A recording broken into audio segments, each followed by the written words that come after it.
ছাদে এখন থেকে কলা গাছ লাগানো শুরু করব, কি বলো? তোমরা কে কে এই গাছটাকে চিনতে পারছো বলো তো?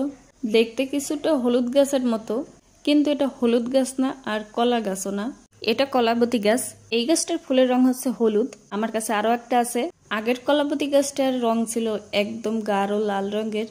প্রথম যেদিন এই গাছটা আমার জন্য আনা হয়েছে, আমি তো ভাবছিলাম কলা গাছ।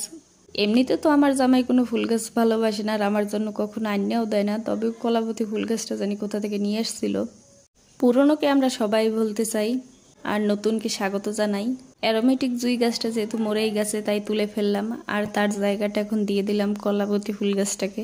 কারো জন্যই কোনো কিছু থেমে থাকে না, সময় চলতে থাকে আপন গতিতে। সময়ের সাথে সাথে সব কিছুই ঠিক হয়ে যায়, তার সবার ক্ষেত্রেই। পৃথিবীতে সকল মানুষ, সকল জীব সবাই ক্ষণস্থায়ী।